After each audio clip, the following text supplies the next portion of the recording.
அமெரிக்காவில் ஒரு பெரிய dog biscuit company, dog biscuits தயாரிப்பாங்க. இந்த கம்பெனி கொஞ்சம் நஷ்டமாயிட்டே வருது. இப்போ அங்கே இருக்கிறவங்க எல்லாரும் ஒரு மீட்டிங் போடுறாங்க. அவர் கேட்குறாரு, ஹெட்டு கேட்குறாரு, அந்த சேல்ஸ் ரெப்ரஸன்டேட்டிவோட ஹெட்டு கேட்குறாரு, ஏன்பா இருக்கிற கம்பெனிலேயே நம்ம தான் நல்ல மார்க்கெட்டிங் பண்ணுறோம், கரெக்டாக? டாக் பிஸ்கெட் கம்பெனியில் நம்ம தான் நல்ல மார்க்கெட்டிங் பண்ணுறோம், நம்ம தான் நல்ல பேக்கேஜ் கொடுக்குறோம், அந்த பேக்கேஜ் முதற்கொண்டு ரொம்ப அழகாக இருக்குது, நம்ம தான் பேக்கேஜ் அழகாக கொடுக்குறோம், நிறைய சேல்ஸ் டீம் நம்ம தான் வச்சுருக்கோம், இவ்வளவு பண்ணியும் நம்ம ப்ராடக்ட் விற்க மாட்டேங்குதே, என்ன காரணம்? ஒவ்வொருத்தரும் என்னென்னமோ சொன்னாங்க. ஒருத்தர் மட்டும் சொன்னார், சார் நீங்கள் நல்ல பேக்கேஜ் கொடுக்குறீங்க, நல்லா மார்க்கெட்டிங் பண்ணுறீங்க, நல்லா கொண்டு போய் சேர்க்குறீங்க, ஆனால் பிஸ்கெட்டை மூந்து பார்த்துட்டு நாய் ஓடி போயிருது சார். நாய்க்கு பிடிக்கல சார், ப்ராடக்ட் நல்லா இருந்தால் தான் சார் நமக்கு விற்கும், பேக்கேஜ் நல்லா இருந்தால் மட்டும் விற்காதுன்னாங்க. உண்மைதானே? கரெக்டா? நம்மளுடைய குவான்டிட்டியை விட குவாலிட்டி ரொம்ப ரொம்ப முக்கியம்னுவாங்க. இதை எம்ஆர் ராதா அவர்கள் எத்தனை பேருக்கு தெரியும்? இங்கே ஜென்ஜிக்கு தெரியுமா? கடைசி பெஞ்சு அவங்களுக்குலாம் தெரியவே தெரியாது. கரெக்டா? என்னமோ ஒருத்தர் நடத்திட்டு இருக்காங்க, பாடம் நடத்தினான்ற மாதிரி ரோஸ் கலர் சட்டை போட்டு அமர்ந்திருக்கார்கள். அருமையா, அதனால தெரிஞ்சு வச்சுக்க. எம்ஆர் ராதான்னு ஒருத்தர் இருந்தார் அந்த காலத்தில், தெரியல எல்லாருக்கும். எம்ஆர் ராதா கேள்விப்பட்டிருக்கீங்களா? நடிகவேல்னு அந்த காலத்தில் பட்டம் வாங்கினார். நடிகவேல்னு பட்டம் வாங்கினார். ரத்த கண்ணீர்னு ஒரு படம் வந்திருக்கும், கேள்விப்பட்டீங்களா? ரத்த கண்ணீர்.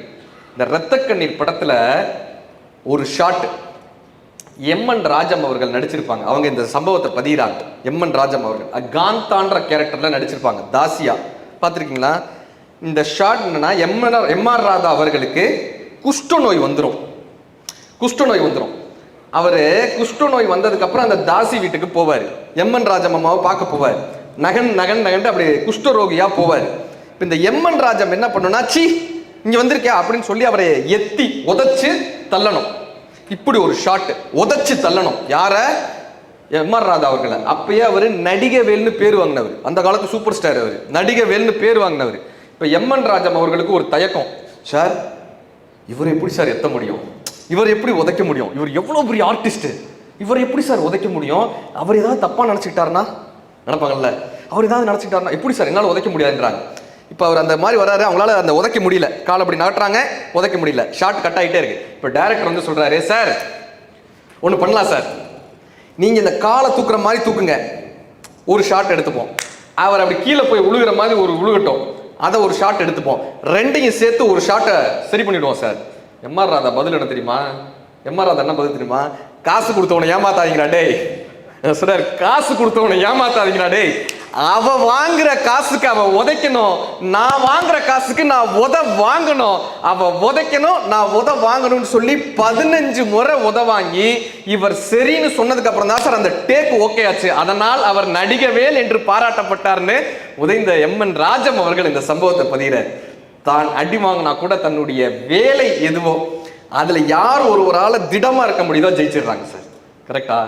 என்றைக்கு உங்களுடைய சிக்னேச்சர் ஆட்டோகிராஃபா மாறுதோ அதுதான் வாழ்க்கையினுடைய வெற்றி என்று சொல்வது போல, என்றைக்கு உங்களுடைய கையெழுத்து நினைவெழுத்தாக மாறுகிறதோ அன்றைக்கு உங்கள் தலையெழுத்து மாறிவிட்டது என்று அர்த்தம். அப்படி வச்சுக்கலாம் அழகா, இல்லையா? ஏன்னா சார் இது என் லைஃப்ல நடந்திருக்கு. ஸ்கூல்ல டீச்சர்ஸ்லாம் நம்மளை பார்த்தா ஒன்று சொல்லுவாங்கல்ல, கரெக்டா?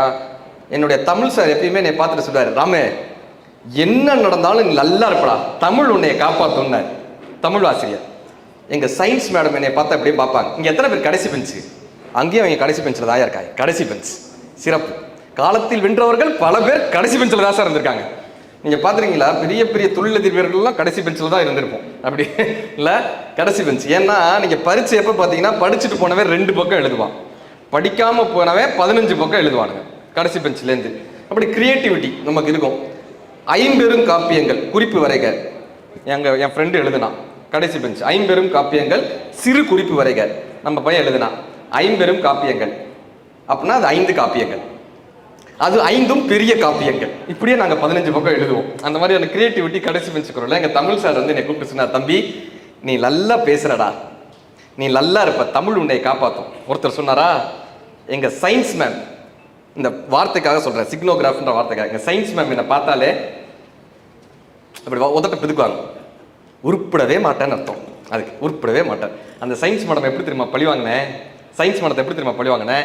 அவங்க ரிட்டையர் ஆகிறதுக்குள்ளார என் ஸ்கூலுக்கு நானே கெஸ்ட்டாக போயிட்டு வந்துட்டேன். என் ஸ்கூலுக்கு நானே சிறப்பு போயிட்டு வந்தேன். நம்ம படித்த பள்ளியில் அவங்க பூங்கொத்து கொடுத்து வரவேற்றாங்க. இப்ப இந்த நிகழ்வுல எங்க தமிழ் ஆசிரியர் வந்தாரு. அவர் ரிட்டையர் ஆயிட்டார். அப்போ எங்க தமிழ் ஆசிரியர் வந்தாரு.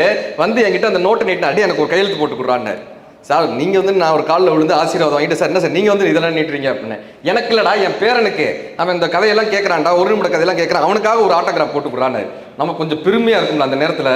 நம்ம சாரே வந்து நம்ம கிட்ட கேட்கறாருப்பான்னு ஒரு மண்டையில ஒன்று நிற்கும்ல. அப்படியே ரொம்ப பெரிய பணிவுடன் மதுரை ராமகிருஷ்ணன் அவர் அப்படியே அதை பார்த்துட்டு சொன்னாரு, இன்னும் கையெழுத்து திருந்தவே இல்லடா, உருப்படவே மாட்டேன். இதுதான் ஆசிரியர்கள். வாழ்க்கை அழகான ஒரு தருணங்களை, வெற்றியல் தருணத்தை நமக்கு கொடுத்துக்கிட்டே இருக்கும். ஒரு பாட்டி என்ன பண்ணிட்டு இருந்தாங்க, இப்படி இந்த ஊசியை வச்சுக்கிட்டு இப்படி ஏதோ ஆட்டிக்கிட்டே இருந்தாங்க. பேரன் போய் கேட்டான், பாட்டி என்ன பண்ற?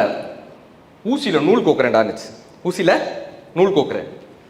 இப்போ அந்த பேரன் சொன்னா, பாட்டி இன்னும் 1 மணி நேரம் ஆனாலும் அதை கோக்கவே மாட்டேன் பாட்டி. ஏன்டா? இல்லை ஊசி கீழே விழுந்து 1/2 மணி நேரம் ஆயிடுச்சு, நூல் கீழே விழுந்து 1 மணி நேரம் ஆயிடுச்சு, நீ வெறுங்கையில் வாலாட்டிட்டு இருக்க பாட்டி.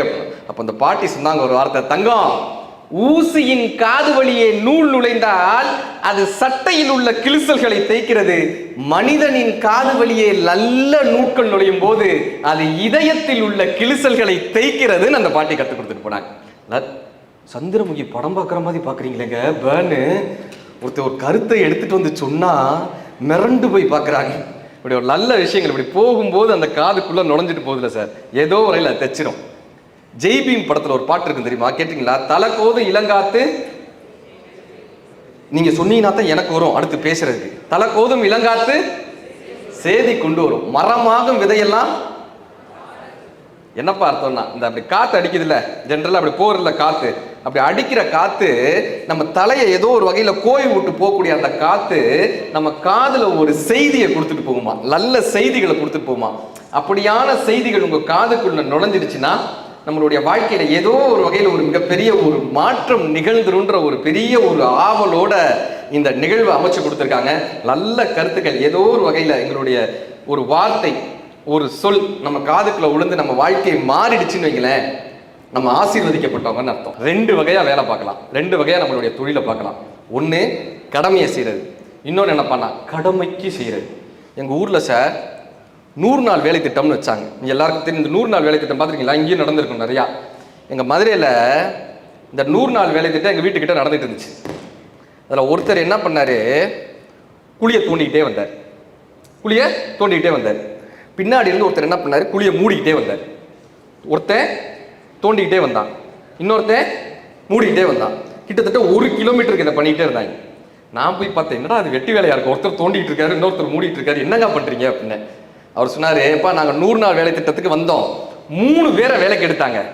என்னுடைய வேலை குழியை தோன்றது, 2வது ஒருத்தர் மரம் நடணும், 3வது ஒருத்தர் அந்த குழியை மூடணும். இன்னைக்கு மரம் நடுறவன் லீவு, அதுக்காக நாங்க எங்க வேலையை பார்க்காம இருக்க முடியாதுப்பா. நான் பாட்டு குழியை தோண்டுவேன், அவன் பாட்டு குழியை மூடுவேன், நாங்க முடிச்சுட்டு சம்பளத்தை வாங்கிட்டு போவோம். இது கடமைக்கு செய்யறது. கடமையை செய்யறதுன்னு என்ன தெரியுமா? ஒரு சிற்பி ஒரு கோயில்ல இந்த பாவை விளக்குன்னு ஒரு சிற்பம் வைப்பாங்க, பார்த்துருக்கீங்களா? அந்த சிற்பி வந்து அந்த சிற்பத்தை செய்யறாரு. ஒரு சிற்பத்தை செஞ்சு அப்படியே அந்த பாவை விளக்கினுடைய சிற்பம் அப்படியே நிக்குது. அது பக்கத்திலேயே இன்னொரு சிற்பம் அப்படியே இருக்கு. இந்த சிற்பம் மாதிரி அப்படியே அச்சு அசலா டிட்டோவா இன்னொரு சிற்பம் இருக்கு. இப்போ இந்த கோயில் தர்மகர்த்தா வந்து கேட்கிறாரு, ஏன் சார் உங்களுக்கு ஒரு சிற்பத்துக்கு தானே நம்ம ஆர்டர் கொடுத்துருந்தோம், 2 சிற்பம் பண்ணியிருக்கீங்களே எதுக்கு? அவர் சொன்னார், இல்லை இந்த சிற்பத்தில் கொஞ்சம் ஃபால்ட் ஆயிடுச்சு, சின்னதாக ஒரு மிஸ்டேக் ஆயிடுச்சு, அதனால நான் இன்னொரு சிற்பம் செய்கிறேன். மிஸ்டேக்கா? என்ன மிஸ்டேக்கு? இந்த பெண்கள்லாம் கூந்தல் முடிவாங்கல்ல பின்னாடி, அந்த கூந்தல் முடியும் போது 3 முடிப்பு போட்டு முடிஞ்சாங்கன்னா கடைசியா அந்த ரவுண்டு போட்டு முடிக்கிறாங்களா அந்த இடத்துல 3ஆ போட்டு முடிக்கணும். 4 பின்னல் கொடுத்தாங்கன்னா 4ஆ போட்டு முடிக்கணும். இவர் என்ன பண்ணிட்டாரு, 3 பின்னல் போட்டு 2ஆ போட்டு முடிச்சிட்டாரு அந்த சிற்பத்துல பின்னாடி.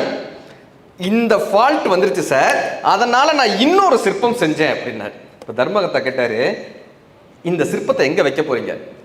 80 அடி கோபுரத்துல 80வது அடியில் வைக்க போறேன். அவர் வந்து ஒரு சிரிச்சார், ஏங்க கோயில் கோபுரத்துல 80 அடி கோபுரத்துல 80வது அடியில் இருக்கக்கூடிய ஒரு சிற்பத்துல பின்னாடி இருக்கிற கூந்தல்ல 3 முடிப்பு போட்டிருக்கா 2 முடிப்பு போட்டிருக்கான்னு யாரு பார்க்க போறாங்க? கரெக்டா?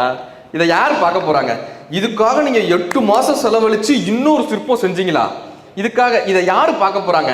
இது யாருக்கு தெரிய போகுதுன்னு அந்த சிற்பியினுடைய பதில், அது யாருக்கு தெரிய போகிறது என்பது எனக்கு கவலை இல்லை.